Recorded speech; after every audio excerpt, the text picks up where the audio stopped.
S. Okay. So வந்து இப்போ நம்ம படிச்ச மாதிரி தான். ஓகேவா? ப்ராபப்ளி அவங்க என்ன கேட்டாங்க, அதுக்கு என்ன ஒரு ரிவிஷன் வேணுமா? ரிவிஷன் என்னப்பா, ஃபர்ஸ்ட் ஒரு 2-3 பேஜஸ் தான் போயிருக்கும். ஒன்றும் நீங்க வந்து கவலைப்பட வேண்டாம். நீ உங்களுக்கு வந்து என்னென்ன தெரியணும் அப்படின்னா, ஆடிட்டிங் அப்படிங்கிறதுல will go with this. No, is it விசிபிள்மா? ஜேர்னல் விசிபிளா இருக்காடா எல்லாருக்கும்? ஒன்றும் ப்ராப்ளம் இல்லை. சரிடா. ஓகே ஓகே ஓகே, பக்கா. இப்போ என்னன்னா, நீங்க என்ன நீங்க வச்சுக்கணும், இது strategic budget. Come with this. So நம்ம ரிவிஷன், ஸ்மால் ரிவிஷன் என்னன்னா, காலையில நம்ம பார்த்தது வந்து ஆடிட் அப்படிங்கிறது ட்ரை பார்ட்டி அக்ரிமெண்ட். 3 பேர் இருக்காங்க, இல்ல 3 பார்ட்டி இருக்காங்க. Party number 1 public company, party number 2 ஏதாவது கம்பெனி, எந்த கம்பெனி நீங்க வந்து ஆடிட் பண்ண போறீங்களோ அவங்க, ஷேர் ஹோல்டர்ஸ், அண்ட் தென் இந்த சைடு ஆடிட்டர். ஆடிட்டர் அப்பாயிண்ட் பண்ண போறது யார் அப்படின்னு கேட்டா ஷேர் ஹோல்டர்ஸ் தான். So share holders on behalf of share holders நீங்க ஆடிட் பண்ண உள்ள போறீங்க. ஸோ நீங்க அந்த இடத்துக்கு போகும்போது கம்பெனிக்குள்ள போய் அங்க ஆடிட் ப்ராசஸ் ஸ்டார்ட் பண்ண போறீங்க. அப்ப கண்டிப்பா உங்களுக்கு யாரோட கோஆபரேஷன் தேவைன்னா, பப்ளிக் கம்பெனியோட கோஆபரேஷன் வந்து வெரி வெரி வெரி இம்பார்ட்டன்ட். ஓகேவா? இந்த company has to be very very very cooperative. அங்க ஒரு மேனேஜ்மெண்ட்னு ஒருத்தவங்க இருப்பாங்க. அந்த மேனேஜ்மெண்ட், அப்புறம் போர்ட் ஆஃப் டிரெக்டர்ஸ், அங்க இருக்கக்கூடிய எம்ப்ளாயீஸ் எல்லாருமே உங்களுக்கு ரொம்ப கோஆபரேட்டிவா இருந்தாதான் உங்களால அந்த ஆடிட்டை நல்லா சக்சஸ்ஃபுல்லா பண்ண முடியும். ஓகேவா? ஸோ ஆட்டோமேட்டிக்கா நீங்க என்ன பண்ணுவீங்க, ஆனுவல் ஜெனரல் மீட்டிங் வைப்பாங்க, வருஷத்துக்கு ஒரு தடவை வைப்பாங்க ஆனுவல் ஜெனரல் மீட்டிங். அந்த ஆனுவல் ஜெனரல் மீட்டிங்ல நீங்க ஆடிட்டரோட பொறுப்பு என்ன அப்படின்னா, ஆடிட் பண்ணதுக்கு அப்புறமா அவரோட ஒப்பீனியனை ஒரு ஆடிட் ரிப்போர்ட்ல அவர் கொண்டு போய் சமர்ப்பிக்கணும். சப்மிஷன் யார்கிட்ட கொடுக்கணும்னா ஷேர் ஹோல்டர்ஸ் கிட்ட கொடுக்கணும். ஏன்னா ஷேர் ஹோல்டர்ஸ் அப்பாயிண்ட் பண்ணாங்க அவரை. அதனால ஜென்ரலாவே என்னன்னு சொல்லுவோம்னா, ஷேர் ஹோல்டர்ஸ்க்கு பேர் என்னன்னா அப்பாயிண்டிங் அத்தாரிட்டி அப்படின்னு பேர். ஓகே. அதே மாதிரி ஷேர் ஹோல்டர்ஸ் என்னதான் வந்து அப்பாயிண்டிங் அத்தாரிட்டியா இருந்தாலும் அவங்களால பிசினஸ்குள்ள நடக்கிற எல்லா விஷயத்தையும் பார்த்து ரெக்கார்ட் பண்ணி புக்ஸ் எல்லாம் மெயின்டைன் பண்ண முடியாது. அதனால responsibility for preparation and presentation of financial statements அப்படிங்கிறது யாருடைய ரெஸ்பான்சிபிலிட்டி? அந்த கம்பெனியுடைய ரெஸ்பான்சிபிலிட்டி. ஓகேவா? சோ அந்த கம்பெனி அப்படிங்கிறது யாருங்க? the company is nobody but he is the entity. அந்த entity தான், அந்த மேனேஜ்மெண்ட் தான் பொறுப்படுத்திக்கும் preparation and presentation of financial ஸ்டேட்மெண்ட்க்கு. அதே மாதிரி நான் சொன்ன மாதிரி ஒரு ஆடிட் நம்ம பண்ணும்பொழுது அந்த ஆடிட் நம்ம பண்றது ஃபினான்ஷியல் ஸ்டேட்மெண்ட்ஸ் தான். அந்த ஃபினான்ஷியல் ஸ்டேட்மெண்ட்ஸ் வந்து கட்டுப்பாட்டுக்குள்ள இருக்கணும். யாருடைய கட்டுப்பாட்டுக்குள்ள, யாருடைய சொல்லுக்கு கட்டுப்பட்டது இருக்கணும்னா ஃபினான்ஷியல் ரிப்போர்ட்டிங் ஃப்ரேம் ஒர்க், அதன்படிதான் அது ப்ரிப்பேர் ஆயிருக்கணும். அப்ப ஃபினான்ஷியல் ரிப்போர்ட்டிங் ஃப்ரேம் ஒர்க் அப்படிங்கிறது என்னன்னு கேட்டீங்கன்னா, ஃப்ரேம் ஒர்க் அப்படிங்கிறது வந்து கம்ப்ளைன்ஸ் வித் கம்பெனிஸ் ஆக்ட், அப்படி இல்லை அக்கௌண்டிங் ஸ்டாண்டர்ட் எல்லாம் ஃபாலோ பண்ணி தான் நம்ம இதை பண்ணணும் அப்படின்னு சொல்றோம்ல, அதுக்கு பேரு தான் ஃபினான்ஷியல் ரிப்போர்ட்டிங் ஃப்ரேம் ஒர்க். எதன்படி நம்ம பிரசன்ட் பண்ணணுமோ, எதன் அடிப்படையில நம்ம பிரசன்ட் பண்ணணுமோ, எதை பேஸ் பண்ணி தான் நம்மளுடைய preparation and presentation of financial statements இருக்கணுமோ அதுக்கு பேரு எஃப்ஆர்எஃப்னு சொல்லுவோம். சரியா? அடுத்தது ரிவிஷன் தான். இது எல்லாமே அந்த ஒரு பொண்ணுக்காக. ஓகேவா? So that nobody should feel left out. அதனால இப்ப அடுத்தது வந்து என்னன்னா, புக்ஸ் ஆஃப் அக்கௌண்ட்ஸ்க்கும் ஃபினான்ஷியல் ஸ்டேட்மெண்ட்ஸ்க்கும் என்ன வித்தியாசம்னா, புக்ஸ் ஆஃப் அக்கௌண்ட் அப்படிங்கிறது original book entry, Journal, ledger, subsidiary book, secondary book, அந்த புக்கு இந்த புக்கு எல்லாம் சேர்த்து ஒரிஜினல் புக்ஸ். இதுக்கு பேர் புக்ஸ் ஆஃப் அக்கௌண்ட்ஸ். அக்கௌண்ட்ஸை மெயின்டைன் பண்ணணும்னு அர்த்தம். இது எல்லாத்தையும் கன்சால்டேட் பண்ணி trial balance, balance sheet, P&L account, cash flow statement நீங்க போட்டீங்கன்னா அது எல்லாத்துக்கும் பேரு ஃபினான்ஷியல் ஸ்டேட்மெண்ட்ஸ். இப்படிப்பட்ட ஃபினான்ஷியல் ஸ்டேட்மெண்ட்ஸையும் ஃபினான்ஷியல் புக்ஸ் ஆஃப் அக்கௌண்ட்ஸையும் சேர்த்தீங்கன்னா என்டையரா சேர்த்தா ஃபினான்ஷியல் இன்ஃபர்மேஷன் அப்படின்னு உங்களுக்கு கிடைக்கும். இந்த ஃபினான்ஷியல் இன்ஃபர்மேஷனை தான் நம்ம ஆடிட்டே, ஃபினான்ஷியல் இன்ஃபர்மேஷன் அப்படிங்கிறது வந்து books of accounts plus financial statements சேர்த்து சொல்ற ஒரு டெர்மினாலஜி. ஓகேவா? அதுக்கப்புறம் நான் சொன்ன மாதிரி ஏன் கேஷ் ஃப்ளோ ஸ்டேட்மெண்ட்ஸ் ரொம்ப இம்பார்ட்டன்ட்னா, ஒரு பிசினஸ் வந்து 1 கோடி ரூபாய்க்கு கூட சேல்ஸ் பண்ணலாம், ஆனா எல்லாமே கிரெடிட் சேல்ஸா இருந்துச்சுன்னா கேஷே கையில இருக்காது. அப்ப ப்ராஃபிட் 1 கோடி, ஆனா கேஷ் கையில 1 லட்சம் தான் இருக்கும். ஏன் 1 லட்சம் இருக்கு, எங்க போச்சு, ஏது போச்சுன்னு கேஷ் எப்படி வெளில போகுது, எப்படி உள்ள வருது, அந்த என்டையர் டீலிங்ஸ் பாக்கிறதுக்காக ஒரு ஸ்டேட்மெண்ட் போடும். That is called as cash flow statement. அதுக்கப்புறம் நான் சொன்ன மாதிரி ஆடிட்டருடைய ரெஸ்பான்சிபிலிட்டி என்ன, அவருடைய பொறுப்பு என்னடினா, ஃபர்ஸ்ட் ஆடிட் பண்ணணும், அதை கரெக்டா பண்ணணும், இண்டிபெண்டா பண்ணணும், யாருக்கும் அடிப்பணிஞ்செல்லாம் பண்ணக்கூடாது, கரெக்டா அவர் இண்டிபெண்டா பண்ணணும். நம்பர் 2, ஒரு ஆடிட் ரிப்போர்ட்டை அவர் வடிவமைக்கணும். அந்த ஆடிட் ரிப்போர்ட்டினுடைய வடிவமைப்பு எப்படி இருக்கணும்னா, SA 700 நிறைய ஸ்டாண்டர்ட்ஸ் ஆன் ஆடிட்டிங்லாம் இருக்கு. இதன்படிதான் ரிப்போர்ட் இருக்கணும்னு அவங்க சொல்லியிருக்காங்க, ஒரு ப்ரோட்டோகால் இருக்கு. அதன்படி உங்களோட ஆடிட் ரிப்போர்ட்டை நீங்க ப்ரிப்பேர் பண்ணணும். அதுல நீங்க என்னத்தை தெரிவிக்கணும், what should you inform them, you should express your opinion on the financial statements. Expression of opinion on the financial statements நீங்க அங்க சொல்லணும். அந்த ஒப்பீனியனை எப்படி வந்து நீங்க வேர்ட் பண்ணணும், என்னமா எப்படி நீங்க உங்களோட ஒப்பீனியனை தெரிவிக்கலாம்ன்றதுலாம் SA 700 கொடுத்துருக்காங்க. அதை நம்ம அப்புறமா பார்க்கலாம். இப்போதைக்கு நமக்கு இனிஷியல் ஸ்டேஜஸ்ல என்ன இம்பார்ட்டன்ட்னா, ஆடிட் பண்ணணும், ரிப்போர்ட்டை கொடுக்கணும். Issue the report, audit report issue பண்ணணும். அதுல ஒப்பீனியனை எக்ஸ்பிரஸ் பண்ணிருக்கணும். நம்பர் 3, நம்ம கொடுத்த ரிப்போர்ட் ஆடிட் ஒப்பீனியன் நம்ம எழுதி கொடுத்துருக்கோம்ல ரிப்போர்ட்ல, அந்த ரிப்போர்ட் போய் ஷேர் ஹோல்டர்ஸ் ரீச் ஆகுதா, நம்ம communicate your audit report and your audit opinion to the share holders. இது மூணுமே இட்ஸ்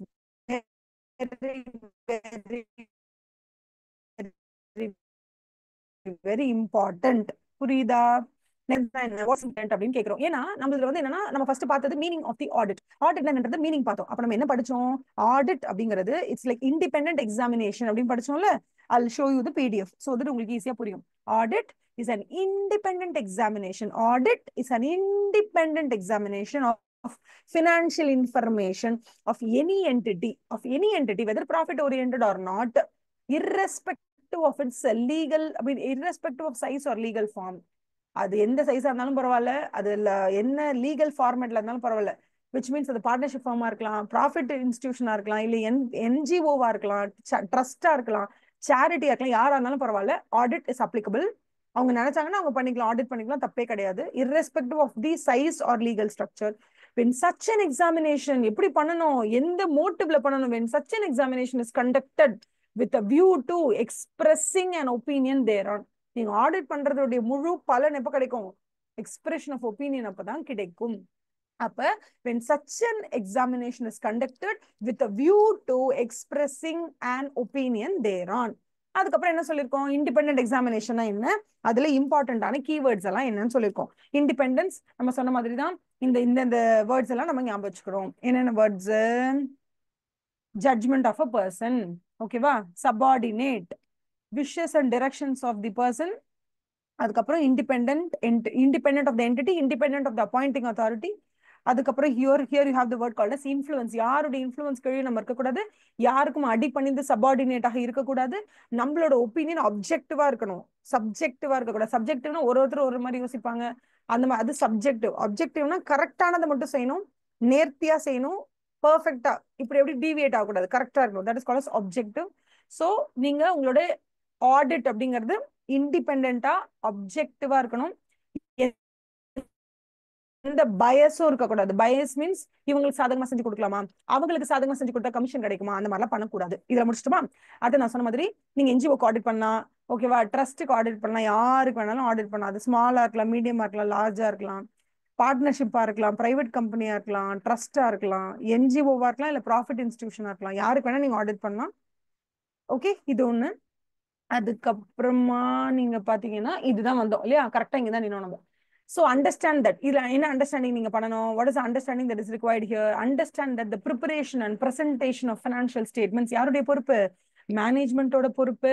ஏன்னா ஷேர் ஹோல்டர்ஸ் இன்வெஸ்ட் பண்றவங்க தினம் வந்து பிசினஸ் எப்படி நடக்குதுன்னு பார்க்க முடியாது. அவனுக்கு பொழப்பு இருக்கு. பொழப்ப விட்டுட்டு போய் ரிலையன்ஸ் ஒழுங்கா ரன் பண்றானா, நான் வந்து ரிலையன்ஸ்ல ஷேர் இன்வெஸ்ட் பண்ணிருக்கேன், அதானில ஷேர் இன்வெஸ்ட் பண்ணிருக்கேன், நான் போய் நின்னு பாக்குறேன், உன்னால பார்க்க முடியாது. ஏன்னா நீ ஐடி செக்டர்ல ஒர்க் பண்ற, அங்கதான் உன்னால போய் ஒர்க் பண்ண முடியும். ஒர்க் பண்ணாதான் பூவா சேலரி எல்லாமே. உன் வேலையை நீ பாரு, அவன் வேலையை அவன் பார்ப்பான். அப்ப அவன் வேலை யார் பாக்குறது? என்டிட்டி தான் அவங்களோட பினான்சியல் ஸ்டேட்மெண்ட்ஸ் மெயின்டைன் பண்றாங்க.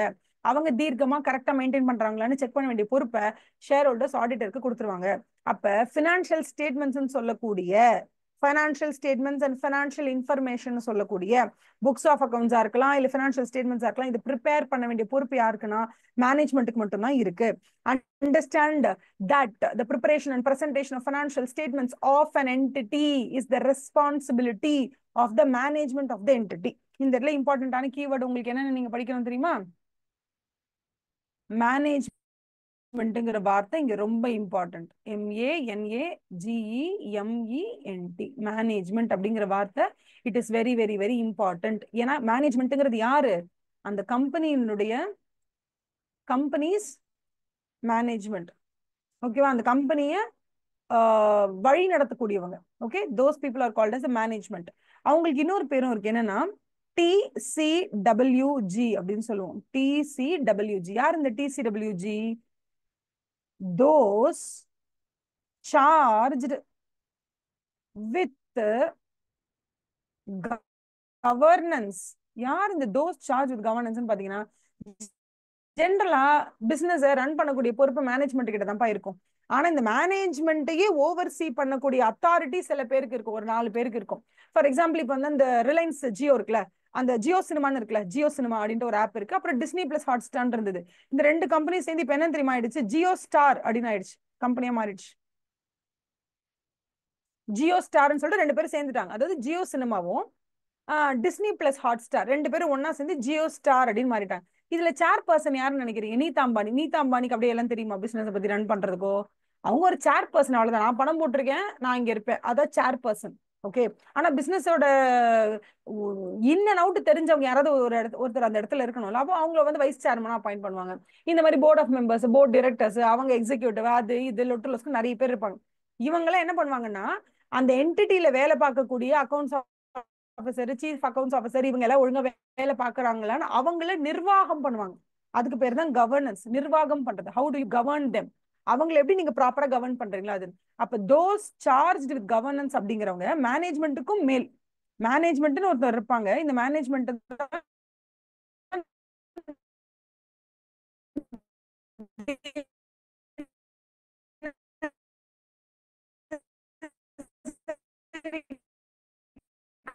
காலையில 9 மணிக்கு இவங்க வந்துருவாங்க ஆபீஸ்க்கு. மேனேஜ்மெண்ட்னா தினம் காலையில 9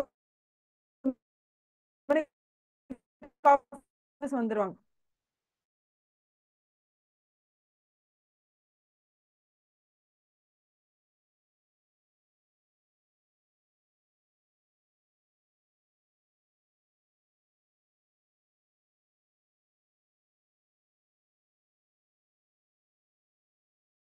கவர்னன்ஸ், இது ஞாபகம் வச்சுக்கோங்க. ஓகேவா? இந்த ஒரு வேர்ட், இந்த word will definitely come across. Okay. அடுத்து என்ன சொல்றாங்க?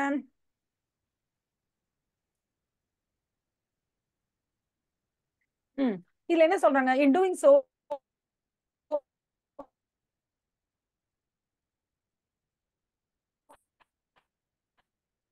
ஆடிட்டர் என்ன பண்ணணும்னா, he should make sure that the financial statements would not miss, தவறாக வழி நடத்துதல்னு அர்த்தம். அப்ப financial statements should not mislead anybody. அதுக்கு யார் பொறுப்பெடுத்துக்கணும்? ஆடிட்டர் பொறுப்பெடுத்துக்கணும். ஏன்னா பிகாஸ் ஆடிட்டர் தான் ஒப்பீனியன் கொடுக்குறாரு. financial statements are presenting true and fair view அப்படின்னு சொல்லுங்க. any doubt? Last 3 minutes audio வந்து பிரேக் ஆகி கேக்குது, எதுவுமே கேட்கல மேம். ஓ, பிரேக் ஆயிட்டு இருக்கா? ஒரு நிமிஷம். கேட்கலையா? ஒரே நிமிஷம், நான் ரிப்பீட் பண்றேன்ப்பா. ஒரே நிமிஷம். Wait a second.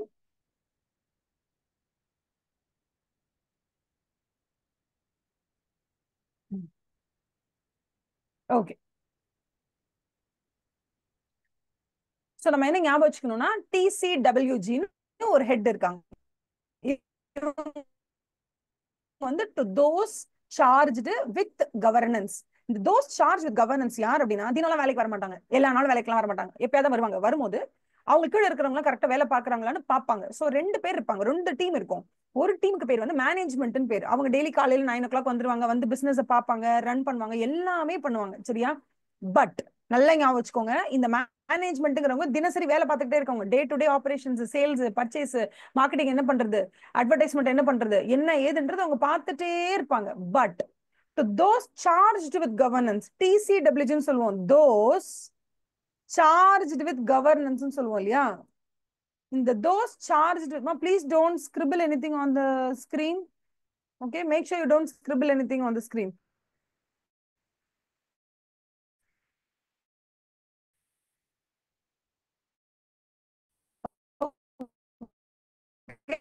இப்ப என்னன்னா, தோஸ் சார்ஜ் ஒருத்தவங்க இருப்பாங்க, இதான் TCWGன்றவங்க. இவங்க என்டையர்லி சேர்ந்து, இவங்க 2 பேரும் தான் சேர்ந்து அந்த என்டையர் ஆபரேஷன்ஸை பாத்துக்குவாங்க.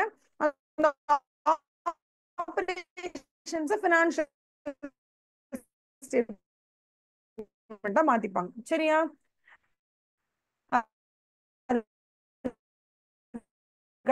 அடுத்து நீங்க என்ன ஞாபகம் வச்சுக்கணும்னா, மேனேஜ்மெண்ட் எப்போதுமே TCWGக்கு பொறுப்பு, TCWGக்கு இருக்கு. இதுக்கு நான் கொடுத்த சினிமான்னு ஒரு கம்பெனி இருந்தது. அந்த ஜியோ சினிமான்ற கம்பெனியும் hot star, that is Disney plus hot star, இந்த 2 கம்பெனியும் ஒன்னா இப்ப ஜாயிண்ட் வெஞ்சர்ல வந்துட்டாங்க. ஒன்னா ஜாயிண்ட் வெஞ்சர்ல வந்து இப்ப இவங்க என்ன பண்ணிட்டு இருக்காங்க அப்படின்னா, why is it not going yellow color? Joint வெஞ்சர்ல வரும்போது அந்த கம்பெனியோட பேர் என்ன ஆயிடுச்சு? ஜியோ சினிமா. ஜியோ சினிமா தான் அந்த கம்பெனியோட பேரே இப்போ. இப்ப இதோட சேர்பர்சன் யாருன்னு நீங்க நினைக்கிறீங்க? அந்த கம்பெனியோடைய ஓனர் அம்மா நீதா அம்பானியா? ஆமா, நீதா அம்பானி தான் அதோட சேர்பர்சன். அதுக்கப்புறம் அவங்களுக்கு கீழே ஒருத்தவங்க இருப்பாங்க. நீதா அம்பானி வந்து அப்படியே ஃபுல் மேனேஜ்மெண்ட்டையும் பண்ண தெரிஞ்ச ஆள்லாம் கிடையாது. அவங்களுக்கு வந்து பிசினஸ் பத்தி எல்லாம் தெரியுமா? பிசினஸ் பத்தி தெரிஞ்சா கூட மீடியா பிசினஸ் பத்தி எல்லாம் தெரியுமானா எல்லாம் அவங்களுக்கு தெரியாது. ஸோ அவங்க ஓனர் பணம் போட்டதுனால அவங்களோட பேர் என்ன அப்படின்னா அவங்க ஓனர். ஸோ சேர் பர்சனா இருப்பாங்க அவங்க. அதை தாண்டி ஓகேவா, சேர் பர்சனை தாண்டி அங்க வேலை செய்யறதுக்குன்னு certain people should be there. மா Kavya M, you're writing on my screen, please don't do that.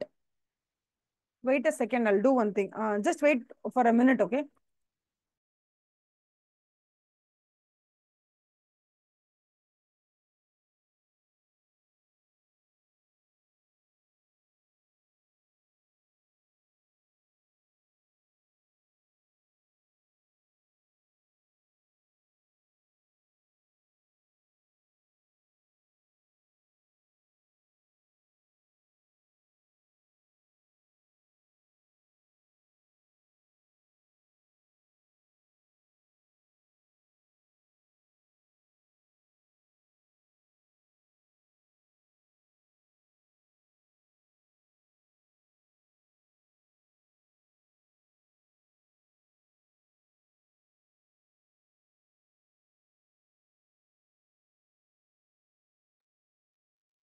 Okay, Dhamma.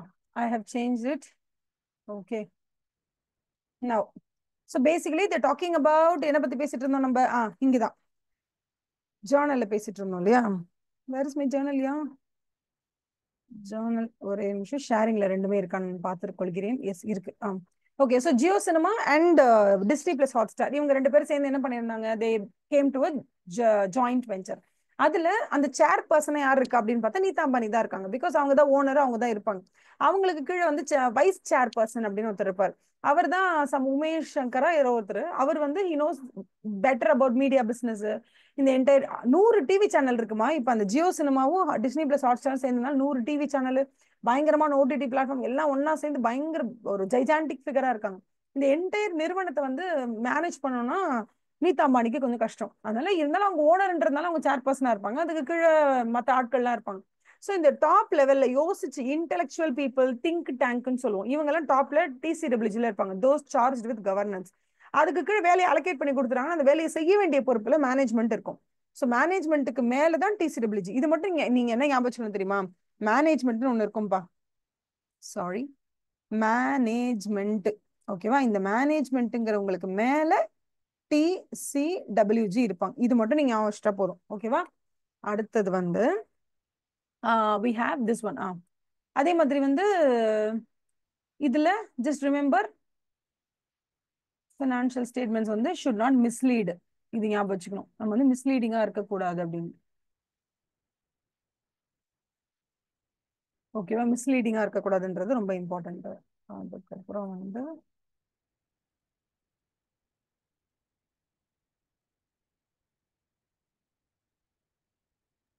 Ma'am ஒரு டவுட் மேம். சொல்லுப்பா, any doubts just ask me. Board of directors வந்து டிசிடபிள்யூஜில வருவாங்களா இல்ல மேனேஜ்மெண்ட் கீழ டிசிடபிள்யூ வருவாங்க? தான். மோஸ்ட்லி வந்து போர்ட் ஆஃப் டைரக்டர்ஸ்ல 2 டைப் ஆஃப் டைரக்டர்ஸ் இருப்பாங்கப்பா. ஒரு டைரக்டர் வந்து எப்படி இருப்பாருன்னா வேலை செஞ்சே ஆகணும். அவங்க பேர் தான் மேனேஜிங் டைரக்டர். இந்த மேனேஜிங் டைரக்டரோட வேலை என்னன்னா அவர் வந்து ஒரு எம்ப்ளாயி, கிட்டத்தட்ட ஒரு பெரிய லெவல் எம்ப்ளாயி, அவ்வளவுதான். அப்ப இந்த மேனேஜிங் டைரக்டர் அப்படிங்கிறவர் வந்து மேனேஜ்மெண்ட்ல வந்துருவார். அவர் தான் எல்லா வேலையும் செய்யணும். டெய்லி ஆபரேஷன்ஸ்ல இருந்து எல்லாம் பர்ஃபெக்டா இருக்கா, purchase, sales, marketing, after sales, என்னென்ன queries வருது, கம்ப்ளைண்ட்ஸ், லால ஏதாவது இருக்கா, ஏதாவது நமக்கு வந்து கவர்மெண்ட் வந்து நமக்கு ஃபைன்ஸ் போட்டிருப்பாங்க, பெனல்ட்டி போட்டிருப்பாங்க. இப்போ ரீசெண்டா வாட்ஸ்அப்புக்கு வந்து ஒரு பெனல்ட்டி போயிருக்கு. 2021 பிரைவசி அக்ரிமெண்ட்ல ஏதோ அத்துமீறிட்டாங்கன்னு சொல்லி 210 கோடியோ நம்ம போட்டிருக்காங்க. இப்போ இதெல்லாம் வந்து ப்ராசஸ் பண்ண வேண்டியது எம்டி தான். ஆனா அவங்களையும் தாண்டி இந்த மேனேஜிங் டைரக்டர்ன்றது போர்ட் ஆஃப் டைரக்டர்ஸ் நிறைய பேர் இருப்பாங்க. போர்ட் ஆஃப் டைரக்டர்ஸ் சில பேர்லாம் வந்து கம்பெனிக்கே வரமாட்டாங்க, எப்பயாச்சும் தான் வருவாங்க, மீட்டிங்க்கு மட்டும் வருவாங்க, அட்டன் பண்ணிட்டு போற டைரக்டர்ஸ்லாம் நிறைய பேர் இருக்காங்க. அதுலயே உங்களுக்கு டைரக்டர்ஸ்ல டிஃப்ரெண்ட் டைப்ஸ் ஆஃப் டைரக்டர்ஸ் இருக்காங்க. எக்ஸிக்யூட்டிவ் டைரக்டர்னு சொல்லுவாங்க, நான் எக்ஸிக்யூட்டிவ் டைரக்டர், இண்டிபெண்டன்ட் டைரக்டர் நிறைய இருப்பாங்க. எல்லா போர்ட் ஆஃப் மெம்பர்ஸும் உங்களுக்கு மேனேஜ்மெண்ட்ல வருவாங்களான்னு கேட்டா கொஞ்சம் கஷ்டம் தான். ஓகேவா? சில பேர் வருவாங்க வேலைக்கு, சில பேர் ரொம்ப ரேரா மீட்டிங்க்கு மட்டும் தான் வருவாங்க. அந்த மாதிரி போர்ட் ஆஃப் டைரக்டர்ஸ் நம்ம யாருக்கூடயுமே எக்ஸாக்டா ஓகே போர்ட் ஆஃப் டைரக்டர்ஸா நீங்க இதுல சேர்ந்துருங்கன்னு சொல்ல முடியாது. ஒவ்வொரு டைரக்டர் ஒரு இடத்துல வருவாங்க. அப்ப மேனேஜிங் டைரக்டர்ன்றவர் மேனேஜ்மெண்ட்ல வந்துருவார். அதை தாண்டி எக்ஸிக்யூட்டிவ் இல்ல நான் எக்ஸிக்யூட்டிவ் டைரக்டர்ஸ், இண்டிபெண்டன்ட் டைரக்டர்னு வருவாங்க. இந்த கம்பெனிக்கு அவங்களுக்கு சம்மந்தமே இருக்காது. எப்படி ஆடிட்டர் எப்படி இண்டிபெண்டோ அதே மாதிரி அந்த கம்பெனிக்கு சம்மந்தமே இல்லாத ஒரு ஆள் அங்க வந்து இண்டிபெண்டா வந்து உட்காந்துருப்பாரு, அங்க இருக்கிறதெல்லாம் கரெக்டா இருக்கான்னு பாக்கிறதுக்கு. சோ அவங்க எல்லாம் டிசிடபிள்யூஜில வருவாங்க, எம்டி எல்லாம் வந்து மேனேஜ்மெண்ட்ல வருவாங்க, அந்த மாதிரி. So employees level daily day in day out business பாக்குறவன் மேனேஜ்மெண்ட். அந்த மேனேஜிங் வேலையை சரியா பண்றாங்களா இல்லையான்னு ஃபார் எக்ஸாம்பிள் சிஇஓ எல்லாம் வந்து டிசிடபிள்யூஜில வருவாரு, மேனேஜிங் டைரக்டர் மேனேஜ்மெண்ட்ல வந்துருவாரு. சில நேரத்துல ஒரே ஆள் வந்து சிஇஓவாவும் இருப்பாரு, எம்டியாவும் இருப்பாரு. அப்ப நம்மளால அவரை வந்து கிளாசிஃபை பண்ண முடியாது. சோ இப்போ என்ன ஆகும்னா இந்த டிசிடபிள்யூஜிங்கிறது நம்ம எதுக்காக தெரியுமா தெரிஞ்சுக்கணும்? ஒரு கம்பெனிக்கு போறோம், அங்க அக்கௌண்ட்ஸ் டிபார்ட்மெண்ட்ல ஒரு ஆள் இருப்பான், சேல்ஸ்ல ஒரு ஆள் இருப்பான், எல்லாத்தையும் என்னென்ன டீடைல்ஸ் வேணுமோ கேட்டு பாக்குறீங்க. சப்போஸ் நீங்க கேட்கும் போது அந்த மேனேஜ்மெண்ட்ல இருக்கக்கூடிய ஆட்கள் உங்களுக்கு சரியா ரெஸ்பாண்ட் பண்ணலன்னு வச்சுக்கோங்களேன், அப்ப நீங்க யார்கிட்ட போய் சொல்வீங்க? அப்ப அவங்களுக்கு அடுத்த லெவல் அதிகாரி கிட்ட போய் சொல்லணும்ல. அந்த மாதிரி எப்போதுமே ஒரு கம்பெனில ஒரு டிஸ்டிங்ஷன் இருக்கும், இவங்க டிசிடபிள்யூஜி இவங்க மேனேஜ்மெண்ட். சப்போஸ் ஒரு சோல் ப்ரொப்ரைட்டர்ஷிப் எடுத்துக்கோங்களேன், ஒரு கிராசரி ஷாப்புக்கு நீங்க போய் ஒரு ஆடிட்க்கு போறீங்கன்னா கூட அங்க வேலை பாக்குறவங்க எம்ப்ளாயிஸ், அவங்க ஏதாவது சரியா பண்ணல, உங்களுக்கு எதுவும் கொடுக்கல, அங்க இருக்கிற ஒரு மேனேஜர் இருப்பாருங்க, அவர் வந்து நீங்க கேட்கிற டீடைல்ஸ் அவர் கொடுக்கலன்னா நீங்க ஆட்டோமேட்டிக்கா அந்த ஓனர்கிட்ட போயிடலாம்ல. ஓனர் தான் இப்போ டிசிடபிள்யூஜி மாதிரி ஆயிடுவாங்க. இப்ப கம்பெனின் போது ஓனரே ஷேர் ஹோல்டர் தான், அவங்க கிட்ட நீங்க போக முடியாதுங்கிறதுனாலதான் உங்களுக்கு அந்த டிசிடபிள்யூஜியும் மேனேஜ்மெண்ட்டும் வரதே. ஓகேவா? டவுட் கிளாரிஃபைடா? Okay okay okay okay okay super. இப்போ இந்த இடத்துல என்னன்னா ஃபினான்ஷியல் ஸ்டேட்மெண்ட்ஸ் வந்து மிஸ்லீடிங்கா இருக்கக்கூடாது. அப்ப நம்ம இன்னும் இம்பார்ட்டன்டான வேர்ட்ஸ் எல்லாம் நோட்ல எழுதிட்டே வந்துருங்க. It should not be misleading.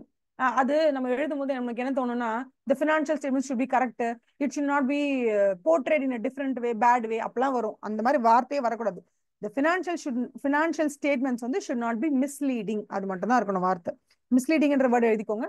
அதுக்கப்புறம் அவங்க இம்பார்ட்டண்டா கொடுத்துருக்காங்க, நான் அப்படியே எல்லோ கலர்ல மார்க் பண்ணிட்டு வரேன், அதெல்லாம் உங்களோட புக்ல அண்டர்லைன் பண்ணிக்கோங்க. ஓகேவா? புக்ஸ் ஆஃப் அக்கவுண்ட்ஸ்ல என்ன இருக்கோ அதைத்தான் உங்கள் ஃபினான்ஷியல் ஸ்டேட்மெண்ட்ஸ் ரெப்ரசென்ட் பண்ண வேண்டும். ஓகேவா? புக்ஸ் ஆஃப் அக்கவுண்ட்ஸ்ன்றது உங்க ஜர்னல் என்ட்ரி லெட்ஜர், அதை பார்த்து தான் நீங்க ட்ரையல் பேலன்ஸும் பேலன்ஸ் ஷீட்டும் ரெடி பண்றீங்க. அப்போ உங்களோட ஜர்னல் என்ட்ரில என்ன இருக்கோ அதுதான் ஃபினான்ஷியல் ஸ்டேட்மெண்ட்ல வரணும். உங்களோட ஒரிஜினல் புக் ஆஃப் என்ட்ரில என்ன இருக்கோ, நல்லா ஞாபகம் வச்சுக்கோங்க, உங்களோட ஒரிஜினல் புக் ஆஃப் என்ட்ரில என்ன இருக்கோ அதுதான் உங்க ஃபினான்ஷியல் ஸ்டேட்மெண்ட்ல வரணும். அதுதான் கொடுத்துருக்காங்க. Point number 1. பாயிண்ட் நம்பர் 2 என்ன சொல்றாங்கன்னா, எந்தெந்த புக்ல என்ட்ரி போடுறீங்களா, இந்த இந்த இதான் வந்து ஜர்னல் என்ட்ரி போடுறீங்கன்னா அந்த ஜர்னல் என்ட்ரியை போடுறதுக்கு முன்னாடி ஒரு கேஷ் ரிசீவ்டு நீங்க போடுறீங்கன்னா அந்த இடத்துல கண்டிப்பா நீங்க என்ன பண்ணிக்கணும், ஒரு ரெசீட் வந்து நீங்க இஷ்யூ பண்ணிருக்கணும். அந்த ரெசீட்டை அட்டாச் பண்ணி தான் நீங்க என்ன பண்ணணும், இந்த கேஷ் ரிசீவ்டுன்ற ஜர்னலை நீங்க என்டர் பண்ணிருக்கணும். அப்ப நீங்க ஜர்னலைஸ் பண்ணும் பொழுதே அந்த ஜர்னல் என்ட்ரிக்கு சப்போர்ட்டிங் டாக்குமெண்ட்ஸ் என்னவோ சப்போர்ட்டிங் டாக்குமெண்ட்ஸோட தான் நீங்க என்டர் பண்ணணும். சப்போர்ட்டிங் டாக்குமெண்ட்ஸ் இல்லாம பண்ணக்கூடாது. அப்ப என்ன சொல்றாங்க, ஒரிஜினல் என்ட்ரிஸ் இந்த புக்ஸ் ஆஃப் அக்கவுண்ட்ஸ் நீங்க பண்ணும் பொழுது அதுக்கு போதுமான அளவுக்கு அடிக்குவேட்லி, ஓகேவா, இது எழுதிக்கோங்க, ரொம்ப இம்பார்ட்டன்டான வேர்டு, போதுமான அளவு, அடிக்குவேட்லி, இந்த வார்த்தையை நம்ம கண்டிப்பா யூஸ் பண்ணணும். அடிக்குவேட்டான நமக்கு என்ன வேணும், adequately supported by sufficient and appropriate evidence. Sufficiency அப்புறம் அப்ராப்ரியேட்னஸ்னு 2 வார்த்தை இருக்கு, அதை நான் இப்ப அப்படியே சொல்லி கொடுத்துடுறேன். சஃபிஷியன்சி அண்ட் அப்ராப்ரியேட்னஸ் என்ன தெரியுமா? சஃபிஷியன்சி ஆஃப் எவிடன்ஸ்னா ஒரு ஆடிட்டர் ஆடிட் பண்ண போவார், ஓகேவா, ஒரு 100 டிரான்சாக்ஷன் பாக்குறாங்க. அப்ப எத்தனை டிரான்சாக்ஷன்ஸ் நம்ம பார்த்தா இந்த கம்பெனி கரெக்டா மெயின்டைன் பண்ணிருக்காங்களா இல்லையா நமக்கு தெரியும். அப்ப quantity, how many quantity of transactions would you like to check to confirm that the management has run the என்ன சொல்றது, financial statements has been prepared and presented in all fair respect. கரெக்டா financial reporting framework படி தான் ready பண்ணிருக்காங்களா இல்லையான்னு உங்களுக்கு எப்போ ஒரு confirmation வரும்? எப்ப நீங்க பெர்சுவேட் ஆவீங்க, சூப்பர் பையெல்லாம் கரெக்டா தான் இருக்குன்னு எப்ப நீங்க பெர்சுவேட் ஆவீங்க? பெர்சுவேஷன்னா எப்ப நீங்க ஒரு தீர்க்கமான ஒரு ஓகேப்பா அப்படின்னு ஒரு எப்ப நீங்க வந்து ஓகேன்னு உட்காருவீங்க, போதுமான அளவு டிரான்சாக்ஷன்ஸ் செக் பண்ண பிற்பாடு தான் உட்கார முடியும். சரியா? அதனாலதான் ஒரு எவிடன்ஸ் வந்து சஃபிஷியண்டா இருக்கணும். போதுமான அளவு எவிடன்ஸ் நீங்க கலெக்ட் பண்ணிக்கணும். போதுமான அளவுக்கு, அடிக்குவேட்டான அளவுக்கு இல்ல சஃபிஷியண்டான அளவுக்கு உங்களுக்கு எவிடன்ஸ் வரணும். அந்த எவிடன்ஸ் அப்ராப்ரியேட்டா இருக்கணும். I'll tell you what. இப்போ குடவுன்ல வந்து இன்வென்ட்ரி நிறைய இருக்குப்பா, குடவுன்ல இன்வென்ட்ரி நிறைய இருக்கு. இப்ப உங்களுக்கு என்ன டவுட் வருதுன்னா, இன்வென்ட்ரி அந்த இடத்துல இருக்கா இல்லையானே டவுட் வருதுன்னு வச்சுக்கோங்களேன். அப்ப அந்த டவுட்டுக்கு பேர் என்னன்னா எக்ஸிஸ்டன்ஸ் அப்படின்னு சொல்லுவோம். எக்ஸிஸ்டன்ஸ் அப்படின்றது ஒரு அசர்ஷன். இதுல நீங்க ஃபியூச்சர்ல கொஞ்சம் கொஞ்சமா நம்ம படிக்கலாம், ஒரே நாள்ல போட்டு டம்ப் பண்ணாதீங்க. உங்களுக்கு ஒரு டவுட் வருது. இந்த அப்ராப்ரியேட்னஸ்க்காக நான் சொல்றேன். ஒரு எவிடன்ஸ் அப்படிங்கிறது போதுமான அளவுக்குன்னு போது நம்ம எப்படி சொல்ல முடியும்? ஓகே 40 எவிடன்ஸ் 50 எவிடன்ஸ் கலெக்ட் பண்ணிட்டோம்னா அது போதுமான evidence. Okay we have got lot of evidence அப்படின்னு சொல்லலாம். இப்ப நான் என்ன சொல்றேன், எவிடன்ஸ் அப்படிங்கிறது குவான்டிட்டியில நம்மளால ஈஸியா பண்ண முடியும். குவாலிட்டியை பொறுத்த வரைக்கும் எந்த எவிடன்ஸ் நமக்கு ஏத்த மாதிரி எவிடன்ஸ் நீங்க எப்படி கண்டுபிடிப்பீங்க?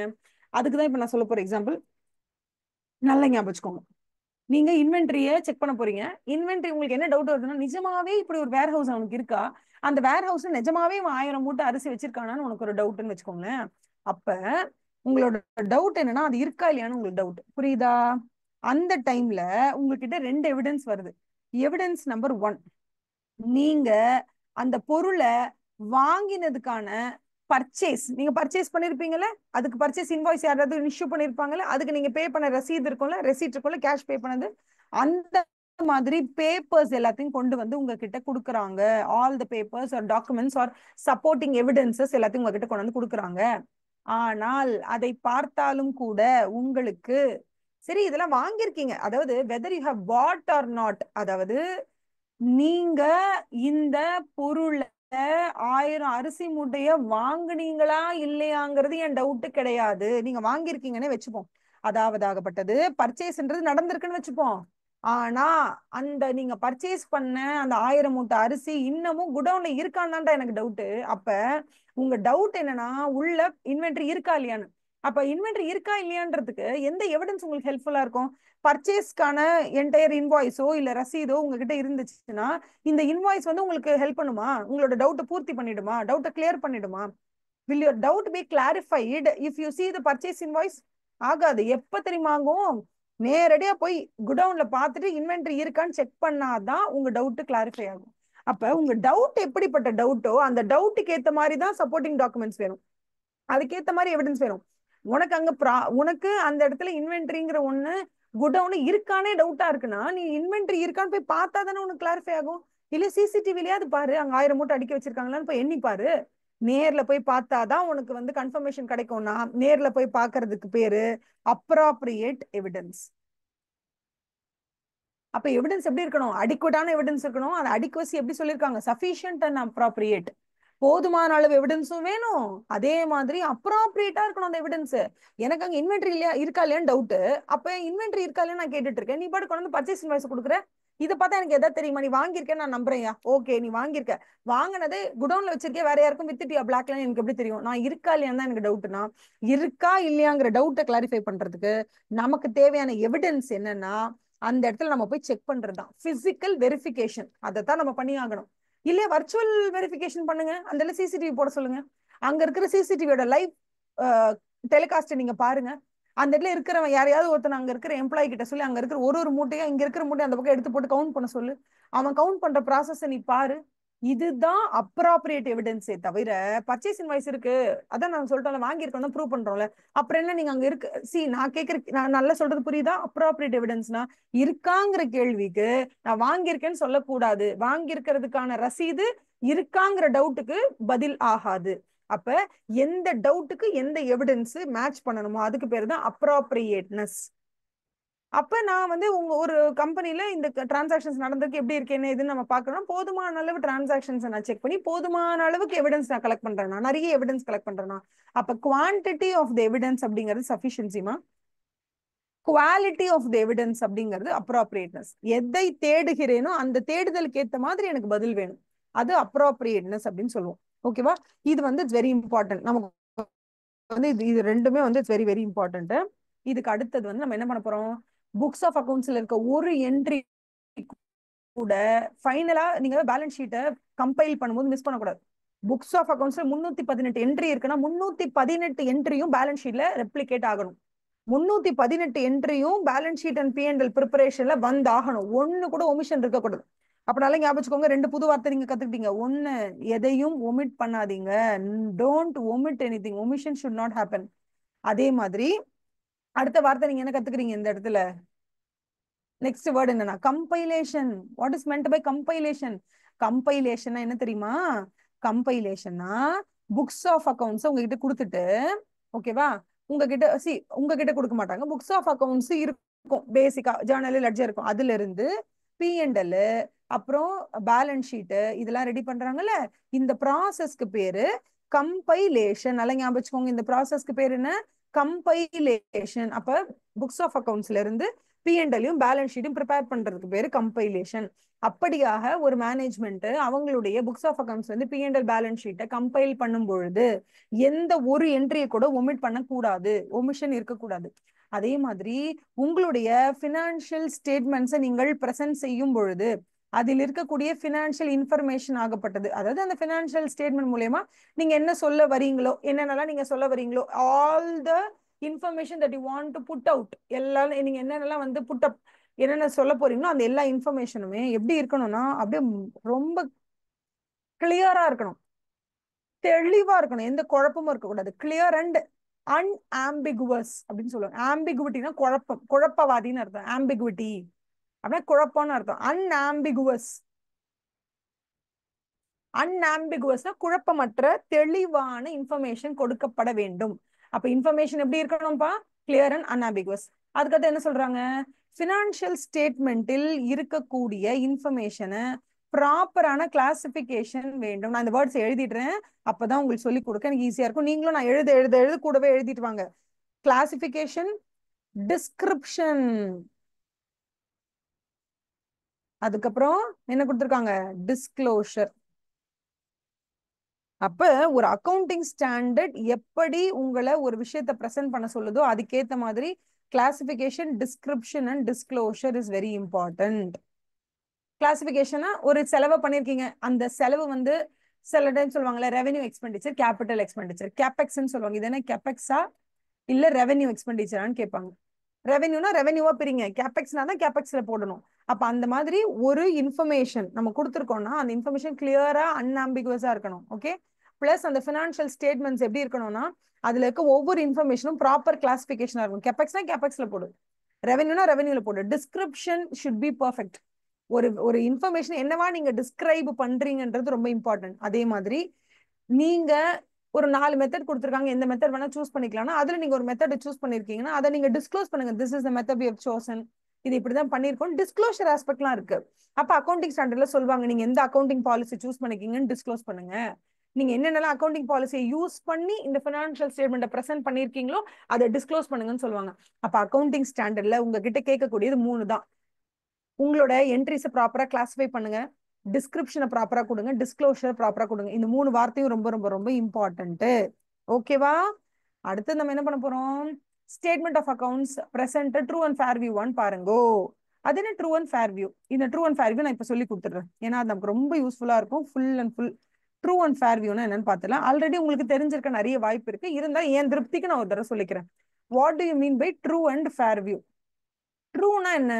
உண்மையாக, உண்மைக்கு புறம்பாக எதுவும் அல்லாமல் அந்த பினான்சியல் ஸ்டேட்மெண்ட்ஸ்ல தெரிவிக்கப்பட்டிருக்க அத்தனை விஷயம் உண்மைதான், உண்மையை தவிர வேற எதுவும் இல்லை.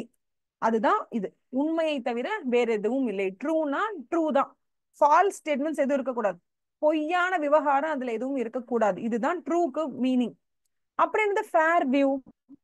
இப்ப ஃபேர் வியூனா நமக்கு, நம்ம மக்களுக்கு ஃபேர்னா அப்படியே அழகா இருக்கிறது இல்ல கலரா இருக்கிறது இதான் ஃபேர்னு தெரியும்ல. ஆக்சுவலா ஃபேர் அப்படின்னா என்னன்னா நியாயமான. இந்த இடத்துல நம்ம எப்படி ஞாபகம் வச்சுக்கணும்? நியாயமான அப்படின்றத ஞாபகம் வச்சுக்கணும். அப்ப ஜென்ரலா சில இடத்துல என்ன பண்ணுவாங்கன்னா ட்ரூ அண்ட் கரெக்டா இருக்கான்னு பார்க்கணும்னு சொல்லுவாங்க. நல்லா ஞாபகம் வச்சுக்கோங்க, ட்ரூ அண்ட் கரெக்டா இருக்கான்னு பார்க்கணும்னு சொல்லுவாங்க. ட்ரூ அண்ட் கரெக்ட்னா என்ன மீனிங்? உண்மையா இருக்கணும், இருக்கிற இன்ஃபர்மேஷன் உண்மையா நடந்திருக்கணும், உண்மையான சேல்ஸ் இருந்தா தான் சேல்ஸ்னு என்டர் பண்ணணும், உண்மையா பர்ச்சேஸ் பண்ணியிருந்தா தான் பர்ச்சேஸ்னு என்டர் பண்ணணும். இதுதான் உண்மை, நடந்ததை மட்டும் சொல்றது, இது உண்மை. கரெக்ட்னு என்ன தெரியுமா? இப்போ நீங்க பர்ச்சேஸ் பண்ணும் பொழுது 12,315 ரூபாய் 90 காசுக்கு வாங்கியிருக்கீங்கன்னா கரெக்ட் என்ன தெரியுமா? பர்ச்சேஸ் நீ கொண்டு வந்து போடும்போது 12,315 ரூபாய் 90 பைசான்னு எக்ஸாக்டா போடணும். நீ செலவு பண்ணிருக்கேன்னு வச்சுக்கோயேன், செலவு பண்ணும்போது என்ன பண்ணிருப்ப? ஒரு 1000 ரூபாய் கையில எடுத்துட்டு போய் என்னென்ன பொருள் வேணுமோ ஆபீஸ்க்கு தேவையான ஸ்டேஷனரி வாங்குறதுக்காக போயிருப்ப.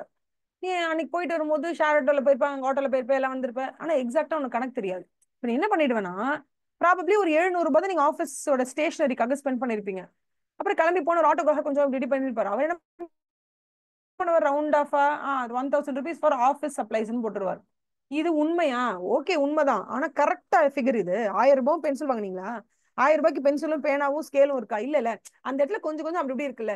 ஏன் கொஞ்சம் கொஞ்சம் அப்படி இப்படி இருந்தாலும் இது கரெக்டான்னு கேட்டா, இந்த 1000 ருபீஸ்க்கு ஸ்டேஷனரி வாங்கணும்னு சொல்றீங்களே, இது தப்பு. இது கரெக்டே கிடையாது. இது இன்கரெக்ட் தானே?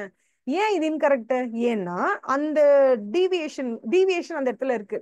700க்கு வாங்கியிருக்காங்க, ஒரு 200 ஆட்டோக்கு செலவு பண்ணிருக்காங்க.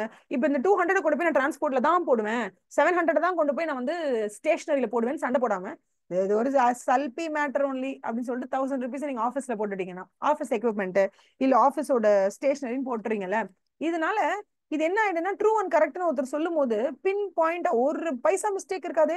ஒவ்வொரு டிரான்சாக்ஷன் இன்னும் நல்லா ஞாபகம் வச்சுக்கோங்க. ட்ரூ அண்ட் கரெக்ட் வியூனா என்ன தெரியுமா? ட்ரூ அண்ட் கரெக்ட் நம்ம சொல்லிட்டோம்னா அது என்ன அர்த்தம் ஆயிடும் தெரியுமா? கம்ப்ளீட்டா 1 ரூபாய் கூட குறையாது, கூடாது, எல்லாமே correct, super perfect. That is not even 1 ரூபாய் கம்மி கிடையாது, 1 ரூபாய் கூட கிடையாது, போட்டிருக்க எல்லாமே கரெக்ட்னு அர்த்தம். அந்த மாதிரியான ஒரு ஸ்டேட்மெண்ட்டை ஆடிட்டரால கொடுக்க முடியாது. ஏன் ஆடிட்டரால கொடுக்க முடியாதுன்னா, பிகாஸ் அவர் ஃபர்ஸ்ட் ஆஃப் ஆல் நல்லா ஞாபகம் வச்சுக்கோங்க, auditor 100% of all the transactions அவர் செக் பண்ண முடியுமா? முடியாது. ஏன்னா நீங்க பண்ணுவீங்கடா பிசினஸ் 12 மாசத்துக்கு, 12 மாசம் நீங்க பண்ற விஷயத்த நான் செக் பண்ணணும்னா எனக்கு 12 மாசம் ஆகாதா? நீங்க 12 மாசம் நீங்க ஒரு 2000 எம்ப்ளாயிஸை வச்சுக்கிட்டு 200, ஐ மீன் 2000 லேபரரை வச்சுக்கிட்டு 200 மேனேஜ்மெண்ட் எம்ப்ளாயிஸை வச்சுக்கிட்டு நீங்க உட்காந்து பண்ற விஷயத்த நான் ஒரு ஆளா 12 மாசம் உட்கார்ந்தா கூட என்னால முடிக்க முடியாது. நான் என்னோட எக்ஸ்பர்ட், ஸ்கில்லு, காம்பிடன்சி, இதர பல மேட்டர் எல்லாத்தையும் நான் மண்டக்குள்ள போட்டு நான் உங்களோட புக்ஸ் ஆஃப் அக்கௌண்ட்ஸை பார்க்கலாம். ஆனா 100% ஆஃப் த டிரான்சாக்ஷன் என்னால செக் பண்ண முடியுமா? முடியாது. அங்கேயே டவுன் ஆயிடுறோம். நம்ம அங்கேயே நம்மளால முடிவு பண்ணிடணும், நம்மளால ட்ரூ அண்ட் கரெக்ட் வியூ கொடுக்க முடியாது. ஏன்னா கரெக்ட்னஸ் பத்தி நம்ம நம்ம வந்து சொல்லணும்னா 100% எல்லாத்தையும் நம்ம செக் பண்ணிடணும். 100% நம்ம செக் பண்றோமா? பண்ண முடியாது. ஏன்னா நீங்க பண்ணிருப்பீங்க total number of transactions 1,50,000 transactions you must have done last 1 இயர்ல. அது எப்படி என்னால செக் பண்ண முடியும்? நான் மனுஷனா மாடா? மாடு கூட இல்ல, மாடு கூட லெபாரியஸ் ஜாப் தான் செய்யும். நான் மனுஷனா ஆர்டிபிஷியல் இன்டெலிஜென்ஸா? ஆர்டிபிஷியல் இன்டெலிஜென்ஸ் நினைச்சா 1,50,000 டிரான்சாக்ஷன் செக் பண்ணலாம். என்னால பண்ண முடியாது. ஆனா என்னால என்ன பண்ண முடியும்னா, என்னோட ஸ்கில், எக்ஸ்பர்டீஸ், இதை என்னால யூஸ் பண்ண முடியும். அப்ப நல்லா ஞாபகம் வச்சுக்கோங்க, ஆடிட்டர் ஆடிட் செய்யும் பொழுது அவருடைய மெயினான லிமிட்டேஷன் என்ன தெரியுமா? ஆடிட் பண்ணும்போது சில லிமிட்டேஷன் இருக்கும். என்ன லிமிட்டேஷன்? என்னது? என்னால் 100 டிரான்சாக்ஷன் செக் பண்ண முடியாது, 100% செக் பண்ண முடியாது. இந்த 100ல இருந்து ஒரு செலக்டிவா நான் என்ன பண்ணுவேன், ப்ராபப்ளி ஒரு 30% எடுத்து செக் பண்ணலாம் நான் ஃபிக்ஸ் பண்ணிருப்பேன். இதுக்கு பேர் என்ன தெரியுமா? சாம்பிளிங்னு பேரு. அப்ப நான் செக் பண்றதே சாம்பிள் பேசிஸ்ல செக் பண்றேன். என்னால எப்படி ட்ரூ கரெக்ட் அதெல்லாம் கொடுக்க முடியாது. நான் என்ன பண்ண 30% செக் பண்ணுவேன். இந்த 30% ஒன்றும் பெரிய அளவுல வந்து பிரச்சனை இல்லைன்னா நான் அழகா என்னன்னு சொல்லிடுவேன், ட்ரூ அண்ட் ஃபேர்ன்னு கொடுத்துருவேன். What is fair? ஃபேர் என்னன்னா 100% கரெக்டா இருக்கோ இல்லையே தெரியாது, ஆனா ஓரளவுக்கு எல்லாமே நல்லா இருக்குப்பா, கரெக்டா இருக்குப்பா. Okay, it is fair, it is presenting a fair view, but it's not correct நான் சொல்ல மாட்டேன். கரெக்டா 700 for the stationery, 200 for auto, 100 rupees cash balance அவட்ட இருந்துச்சு ஆனா ரீஃபண்ட் பண்ணல, 100 ரூபாய் தானே போன்னு சொல்லி விட்டுருவாங்க. அது வேணா கேட்டுட்டு இருக்க மாட்டாங்க. ஒரு ஒண்ணு நம்ம ஆஃபீஸ்க்கு கூட்ட பேருக்கு ஆயமா வருவாங்க. அக்கா ஹார்பிக் வாங்கணும்க்கா, இதை வாங்கணும், ஏர்விக் வாங்கணும், டிஷ்யூ பேப்பர் வாங்கணும், காசு கொடுங்கன்னு கேட்பாங்க. நம்ம காசு கொடுப்போம். அவங்க எல்லாத்தையும் வாங்கிட்டு வந்து ஒரு பில்லு கொடுப்பாங்க. சில நேரம் அந்த பில் கையில எடுத்த பில் மாதிரி இருக்கும். இவ்வளவு தூரம் வாங்கணும்னு கேட்பாங்க. ஓரளவுக்கு அந்த ஜோன்ல வந்துட்டா போதும், 50 100 முன்ன பின்ன இருந்தா சரி ஓகேன்னு விட்டுருவோம். அதெல்லாம் கூட விடாம நீங்க கரெக்டா ரெக்கார்ட் பண்ணாதான் ட்ரூ அண்ட் கரெக்ட் வியூ. அது நம்மளால கொடுக்க முடியாதுன்றதுனால ட்ரூ அண்ட் ஃபேர் வியூக்கு நம்ம செட்டில் ஆயிட்டோம். அப்ப ஆடிட்டர் வந்து என்ன பண்ணுவாருன்னா, ட்ரூ அண்ட் ஃபேர் வியூ இருக்கான்னு பாப்பாரு. எதுல பாப்பாரு? True and fair view of what? Financial statements. அப்ப true and fair view of financial statements தான் ஆடிட்டரால செக் பண்ண முடியுமே தவிர ட்ரூ அண்ட் கரெக்டா இருக்கான்னு செக் பண்ண முடியாது. புரியுதா? அப்ப ட்ரூ அண்ட் கரெக்டா இருக்கா, ட்ரூவாவும் இருக்கணும் கரெக்டாவும் இருக்கணும். அது எப்ப நடக்கும்? ஃபார் எக்ஸாம்பிள், சில பேர் என்ன பண்ணுவாங்க, வெறும் பர்ச்சேஸ் மட்டும் செக் பண்ணி கொடுங்க, அந்த மாதிரி நம்மகிட்ட வேலை சொல்லுவாங்க. ஆடிட்டர் கிட்ட என்ன சொல்லுவாங்கன்னா, சரி இவ்வளவு படிச்சிருக்கீங்க, எனக்கு இதை மட்டும் செக் பண்ணி சொல்லுங்களேன், நான் ஒரு கம்பெனியை வாங்க போறேன், அந்த கம்பெனி என்ன சொல்றாங்கன்னா போன வருஷம் ஃபுல்லா வந்து 1.5 கோடிக்கு சேல்ஸ் பண்ணிருக்கேன்னு சொல்றாங்க. இந்த 1.5 கோடி சேல்ஸ் உண்மையா இல்லையான்னு மட்டும் எனக்கு கரெக்டா பார்த்து சொல்லுங்க சார், அப்பதான் என்னால அந்த கம்பெனி வாங்க முடியும்னு உங்ககிட்ட ஒரு கிளைண்ட் வந்து கேட்கிறாருன்னா, அவர் ஆடிட் எல்லாம் பண்ண சொல்லல உங்களை. அவர் என்ன சொல்றாருன்னா, அந்த 1.5 கோடி சேல்ஸ் மொத்த டிரான்சாக்ஷன் செக் பண்ணி எல்லாம் கரெக்டா இருக்கான்னு பார்த்து சொல்லுங்க சார்ன்றாரு. அப்ப நீங்க என்ன பண்ணலாம், 1.5 கோடி ரூபாய் மதிப்புள்ள மொத்த டிரான்சாக்ஷன் ஒரு ஒரு 700 டிரான்சாக்ஷன் இருக்குன்னு வச்சுக்கோங்களேன். 700 டிரான்சாக்ஷன் 1 by 1 பக்காவா செக் பண்ணி நீங்க சர்டிபிகேஷன் கொடுப்பீங்க. நீங்க என்ன கொடுக்குறீங்க? சர்டிபிகேட் கொடுக்குறீங்க. என்னென்ன வெதர் அந்த 700 டிரான்சாக்ஷன் ரெப்ரசென்டிங் 1.5 கோடி ரூபாய் மதிப்புள்ள டிரான்சாக்ஷன் நிஜமாவே ட்ரூ அண்ட் கரெக்டா இல்லையான்னு. அந்த மாதிரியான என்கேஜ்மெண்ட்ங்கிறது வேற. நம்ம இப்ப ஜென்ரலா பாக்குறது ஆடிட் தானே. ஆடிட்ல 100% டிரான்சாக்ஷன் செக் பண்ண முடியாததுனாலதான் நம்ம ட்ரூ அண்ட் ஃபேர் வியூக்கு போயிட்டோம். ஓகேவா? டன்னா? இதுதான் ரொம்ப இம்பார்ட்டன்ட்பா. இது எல்லாமே நமக்கு it's very very very very important. Okay. அதே மாதிரி ஆடிட்டிங் அப்படிங்கிறது அஷூரன்ஸ் தான் கொடுக்கும். அஷூரன்ஸ்னா என்ன? நல்லா ஞாபகம் வச்சுக்கோங்க. எல்லா வார்த்தையுமே புது வார்த்தை. ஃபர்ஸ்ட் சாப்டர் எப்பவுமே அப்பா அப்படி ஜிகு ஜிகு ஜிகுன்னு இருக்கும். ஏன்னா ஃபர்ஸ்ட் டைம் நீங்க கத்துக்கிறீங்க எல்லா வார்த்தையுமே. அப்ப ஆடிட் அப்படிங்கிறது என்னன்னா அஷூரன்ஸ்னு அர்த்தம். அஷூரன்ஸ்னா என்ன? ஓகேப்பா நான் அஷூரன்ஸ் கொடுக்குறேன், நல்லா தான் இருக்கு அப்படின்னு சொல்லலாம். ஆனா நீங்க என்ன கேரண்டியா கொடுக்க முடியும்? நான் கேரண்டி பண்றேன்யா, கண்டிப்பா இந்த பினான்சியல் ஸ்டேட்மெண்ட்ல இருக்கிறது எல்லாமே கரெக்ட் அப்படின்னு நீங்க சொல்ல முடியுமா? அப்ப கேரண்டினா 100% எல்லாம் கரெக்ட்னு அர்த்தம். Which is nothing but true and correct view. அது ஆடிட்டரால கொடுக்க முடியாது. ஏன்னா நான் சொன்ன அதே ரீசனால தான் அவரால் 100% ஃபுல்லா செக் பண்ண முடியாது. அதுக்கு டைமும் கிடையாது அவருக்கு. நீங்க 12 மாசம் பண்ண பிசினஸ் அவர் 2 மாசத்துல செக் பண்ணணும். அவரும் அவங்க டீம்ல ஒரு 5 பேர் இருப்பாங்க, இல்ல அவரும் அவங்க டீம் 10 12 பேர் இருப்பாங்க. இவங்க 12 13 பேர் சேர்ந்து மொத்தத்தையும் பார்க்க முடியுமா? ரொம்ப கஷ்டம். அதனால ஓரளவுக்கு தான் உங்களால பார்க்க முடியும். சரி, ஓரளவுக்குன்னா என்ன, நீங்க அப்ப ஒழுங்கா பார்க்க மாட்டீங்களா? சும்மா தான் பாப்பீங்களா? அப்படிலாம் இல்ல, பார்ப்பாங்க. இம்பார்ட்டண்டா இருக்கிற எல்லா டிரான்சாக்ஷன்ஸையும் பார்ப்பாங்க. மேஜரா எந்தெந்த இடத்துல எங்கெங்க மிஸ்டேக் நடக்கும்னு அவங்களோட ப்ரொஃபஷனல் காம்பிடன்சி வச்சு அவங்களால பார்க்க முடியும். எல்லாத்தையும் பார்ப்பாங்க. ஆனா 100% கேரண்டி அவங்களால கொடுக்க முடியாது. ஏன்னா 99 டிரான்சாக்ஷன் செக் பண்ணிட்டு ஒரே ஒரு டிரான்சாக்ஷன் விட்டுருப்பாங்கப்பா. ஆனா அந்த ஒரு டிரான்சாக்ஷன்ல ஒரு ஃப்ராட் வேலை நடந்திருக்கும். அந்த ஃப்ராட ஆடிட்டரால கண்டுபிடிக்க முடியாது. பிகாஸ் ஃப்ராட் வேலை செய்யறவன் என்னை விட கிரிமினலா இருப்பான். ஒரு ப்ரொஃபஷனல் ஆடிட்டரை விட ஃப்ராட் வேலை பண்றவங்க கிரிமினலா இருப்பாங்க. அவங்க சொபிஸ்டிகேட்டடா அதை பண்ணுவாங்க. சொபிஸ்டிகேட்டட் ஃப்ராடு அப்படி அழகா அதை கன்சீல் பண்ணுவாங்க, மறைச்சிடுவாங்க. கன்சீலிங் த ஃப்ராட். சொபிஸ்டிகேஷனா அதை பண்ணுவாங்க. அதுவும் இல்லாம 2 3 பேர் சேர்ந்து பண்ணுவானுங்க. கல்யூஷன் சொல்லுவாங்க. எல்லாம் ஒன்னா சேர்ந்து பண்ணுங்க, கல்யூடிங். 2 3 பேர் ஒன்னா சேர்ந்து மறைப்பாங்க, மறைச்சு மறைச்சு மறைச்சு செய்வாங்க. அது சொபிஸ்டிகேட்டடா பண்ணுவாங்க, கன்சீல் பண்ணிட்டே இருப்பாங்க. அவங்கள நான் எப்படி கண்டுபிடிக்க முடியும்? நான் என்ன இன்வெஸ்டிகேஷன் அத்தாரிட்டியா? நான் என்ன போகும்போது உள்ள போகும்போது எனக்கு நல்லா தெரியும் நீங்க கம்பெனில கண்டிப்பா ஃப்ராட் பண்ணிருக்கீங்க, அந்த எண்ணத்தோடய நான் போறேன் ஆடிட் பண்ண? ஆடிட் பண்றதுக்கு ஆடிட்டர் உள்ள போகும்போது எந்த எண்ணத்தோட போவார் தெரியுமா? எல்லாம் கரெக்டா இருக்கா? எல்லாம் கரெக்டா தான் இருக்கும், பட் ஸ்டில் ஏதாவது மிஸ்டேக்ஸ் இருந்தா பாத்துக்கலாம் அப்படின்னு ஒரு ஓப்பன் மைண்டோட தான் உள்ள போறாரு. தவிர நீ கண்டிப்பா தப்பு பண்ணிருக்க, ஃப்ராடு நடந்திருக்கு, நான் கண்டுபிடிச்சு காமிக்கிறேன் பாரு அப்படிங்கிற மைண்ட் செட்ல போனா அதுக்கு பேர் என்ன தெரியுமா? இன்வெஸ்டிகேஷன். இன்வெஸ்டிகேஷன்ல தான் ஏதோ ஒன்னு ப்ரையரா நீ தெரிஞ்சுக்கிட்டு அது இருக்கா இல்லையான்னு செக் பண்ண போவ. Confirming whether fraud is there or not, அதுக்கு பேர் தான் இன்வெஸ்டிகேஷன். ஆடிட் அப்படிங்கிறது ஜென்ரலான பினான்சியல் ஸ்டேட்மெண்ட்ஸ்ல இருக்கக்கூடிய இன்ஃபர்மேஷன் கரெக்டா இருக்கா இல்லையா, கரெக்டான ஃபேர் பிரசன்டேஷன் இருக்கா, ஓகேவா, பினான்சியல் ரிப்போர்ட்டிங் ஃப்ரேம்வொர்க் படி பண்ணிருக்காங்களா, கம்பெனிஸ் ஆக்ட் 2013 ஃபாலோ பண்ணிருக்காங்களா, அக்கவுண்டிங் ஸ்டாண்டர்ட் எல்லாம் ஃபாலோ பண்ணிருக்காங்களான்னு நீங்க ஜென்ரலா பண்ணக்கூடிய ஒரு செக்கப். இந்த செக்கப் 100% நம்மளால பண்ண முடியுமா? பண்ண முடியாது. ஸோ இன்வெஸ்டிகேஷன் வேற, ஆடிட் வேற. ஆடிட்டால என்ன கொடுக்க முடியும்? அஷூரன்ஸ் தான் கொடுக்க முடியும். இந்த அஷூரன்ஸ் கண்டிப்பாக கேரண்டி கிடையாது. இதை நீங்க நல்லா தெரிஞ்சுக்கணும். அப்ப ஆடிட்டிங் ப்ரொவைட்ஸ் ஒன்லி அஷூரன்ஸ். புரியுதா? சோ நீங்க அஷூரன்ஸ் கொடுக்கும் போது டெஃபினட்டா அப்பாடா ஓகே இந்த பினான்சியல் ஸ்டேட்மெண்ட்ஸ் ஒரு தடவை ஆடிட்டர் கண்ணில் பட்டிருக்கு, ஆடிட்டர் பார்த்திருக்கார் அப்படின்னா ஓகே. அவர் பார்த்திருக்காருன்னா கொஞ்சமாச்சும் நம்ம அதை ரிலை பண்ணலாம்ப்பா. என்னதான் இருந்தாலும் அப்படிப்பட்ட அவர் ஆடிட்டே பண்ணியிருந்தா கூட அவர் கண்ணுல சிக்காம சில பேர் ஃப்ராடு வேலை பண்ணிருக்கலாம். அந்த ஃப்ராடு ஒரு 3 வருஷம் கழிச்சு கூட வெளியில வரலாம். அந்த ஃப்ராடு வேலையை யாரோ ஒருத்தர் என்னைக்கோ ஒரு நாள் அந்த ஃப்ராடு வெளியில வந்துருச்சுன்றதுக்காக ஆடிட்டர் சரியா ஆடிட் பண்ணலன்னு யாரும் சொல்லக்கூடாது. ஏன்னா ஆடிட்டர் அப்படிங்கிறவரு அவர் முழுக்க முழுக்க ப்ராப்பரா கம்ப்ளீட்டா எஃபிஷியன்டா உட்காந்து பிளானை போட்டு இப்படி ஆடிட் பண்றோம் அப்படி ஆடிட் பண்றோம், டே 1 இங்கே போறோம், டே 2 அதை செக் பண்றோம், மை டீம் என்கேஜ்மெண்ட் டீம் சொல்லுவாங்க, என்கேஜ்மெண்ட் டீம் நான் சொல்லலாம் கரெக்டா ஃபாலோ பண்றீங்களா அப்படிலாம் சொல்லி ப்ராப்பரா ஸ்கில் செட்டோட காம்பிடன்ஸோட டியூ கேரோட டிலிஜென்ட்டா ஒரு மனுஷனோ உட்காந்து அவரும் அவருடைய டீமும் உட்காந்து 67 நாள் ப்ராப்பரா எல்லாத்தையும் பண்ணாலுமே கூட அவர் கண்ணுல சிக்காம போறதுக்கு எரரும் இருக்கலாம், ஃப்ராடும் இருக்கலாம். ஏன்னா ஆடிட் அப்படிங்கிறதே சாம்பிளிங் பேசிஸில் செய்யப்படுவது. அந்த இடத்துல 100% ஃபுல் ப்ரூஃபா தேடி போகாதீங்க. பட் மெஜாரிட்டியா ஒரு ஆடிட்டர் உண்மையா எல்லாம் கரெக்டா பண்ணாருன்னா 70% 80% அவர் கண்டுபிடிச்சிருவாரு. பட் அவர் கண்ணில் மாட்டாம போறதுக்கு வாய்ப்பு இருக்குன்றத நம்ம வந்து யூசர்ஸ் ஆஃப் ஃபினான்ஷியல் ஸ்டேட்மெண்ட்டுக்கு புரிய வைக்கணும். ஓகேவா? அப்ப யூசர் ஆஃப் ஃபினான்ஷியல் ஸ்டேட்மெண்ட்ங்கிறது யாரு? அது ஒரு புது வார்த்தைல. யூசர்ஸ் ஆஃப் ஃபினான்ஷியல் ஸ்டேட்மெண்ட் யார் தெரியுமா? ஷேர் ஹோல்டர்ஸ் தான்.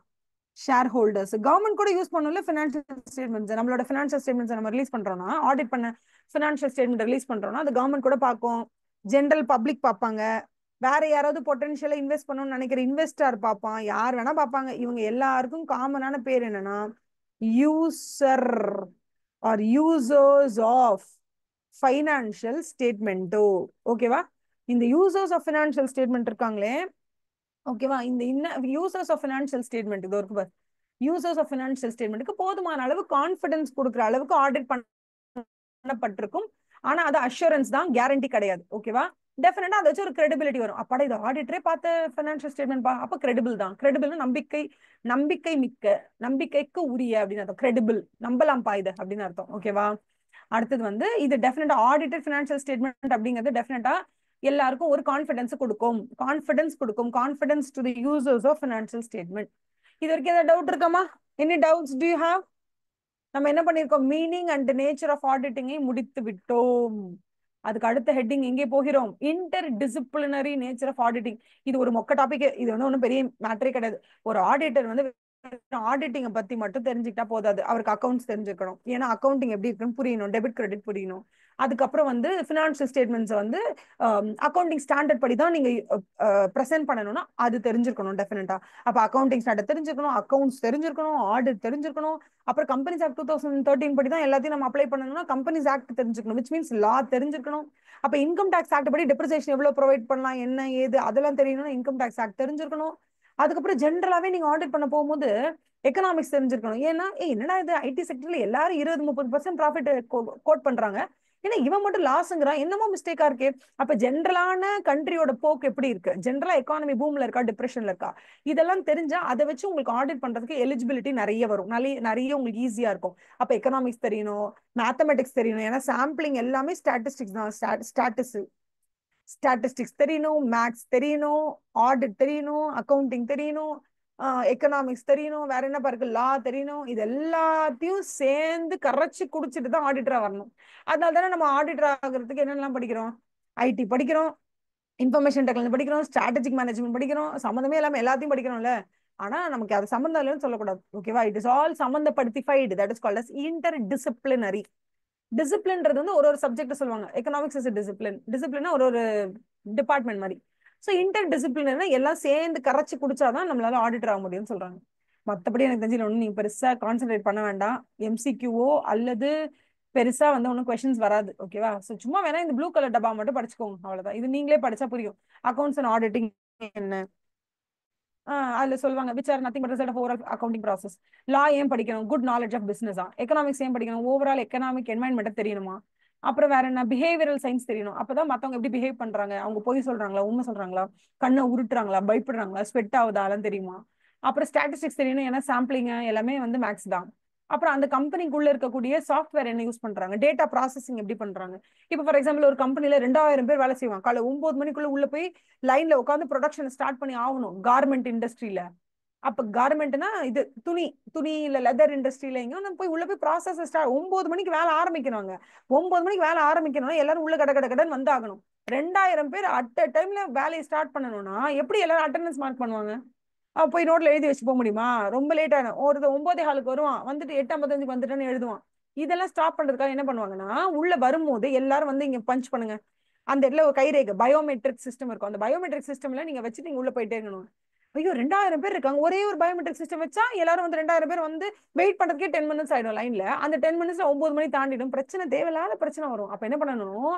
2000 பேர் உங்ககிட்ட வேலை செய்யறாங்க, 9 மணிக்கு ஷிஃப்ட் ஆரம்பிக்கும் போது 2000 பேர் லைனுக்கு போகணும்னா மினிமம் உங்ககிட்ட 15-20 மிஷினாவது இருக்கணும்.